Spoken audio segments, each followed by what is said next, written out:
Hey, Will here, and today I'd like to talk about 6 accommodations or design decisions you can do to help differentiate instruction in terms of your use with blended learning. So first and foremost, I think the very first thing you need to do as an accommodation or a design decision is to create some sort of central hub. And I highly recommend using Google Classroom since most schools are GAF schools, that's that Google Apps for Education school. It's a perfect fit already, and using Google Classroom allows seamless integration with all of those services available.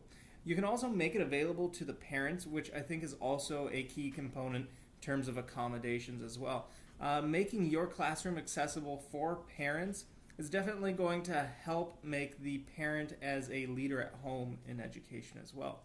All right, the second thing you should do is always allow students to work at their own pace in a blended learning environment. It's important that you do have key due dates, and you have to be flexible with those as always, but allow them to work at their own pace. By giving them that freedom to work at their own pace, they can stop and digest more information on a certain subject than they might on a different subject.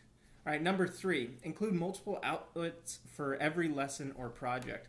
By allowing students to take multiple paths to complete a project, first off, it prevents you as a teacher from being bored. It's not one of those kind of copy-paste projects that we all grew up with. Instead, you get a little more variance in what's happening, and you get to see the creative side of students. All right, number 4, teach the accessibility options on the computer or other device that they're using.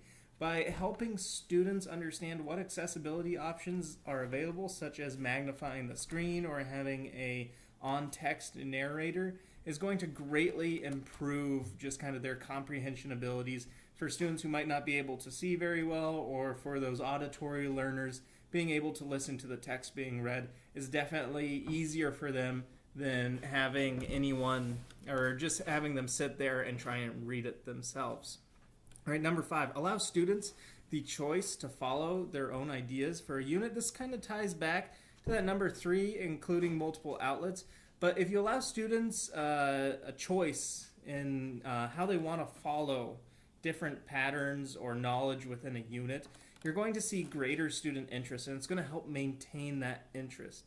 If a student comes to you with a project idea, don't shoot it down immediately. Okay, unless it's obviously completely inappropriate, allow them to follow their idea, because this is something that's going to get them more engaged with what they're doing. All right, develop your units with the end goal in mind. That's the 6th design decision. I think it's very easy in a blended learning environment to get overwhelmed trying to think of every detail. But if you just have your big idea that you want to go with, the ultimate goal for the students will fill in a lot of those gaps, and you don't have to worry as much on your end. It's still important to have those quality lesson plans or quality lessons for students to access, but allowing them that choice, that you haven't just kind of micromanaged every experience for them, is going to change just how they view themselves as learners within the classroom. Okay? Don't be afraid to take as much time as you need. I can't stress that enough.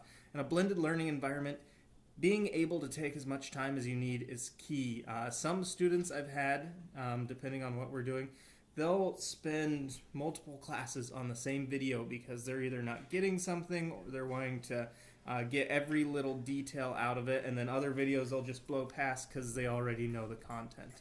And finally, my last idea here, and I know I said 6, but we're actually going on number 8 now, is use a flex model. It allows for more student choice, development, and peer-to-peer learning.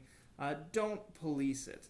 And that goes for any blended learning environment, but I believe the flex model, as well as the rotation model, but more of that flex model, encourages the student choice and decisions within their own learning experience. And when you're trying to police it, when you're trying to micromanage it, it's just not going to work. Anyways, let me know what you think. Do any of these fall on your list for accommodations or design decisions? Is there something I missed? Or is there something I just completely got wrong? And hey, as always, thanks for watching.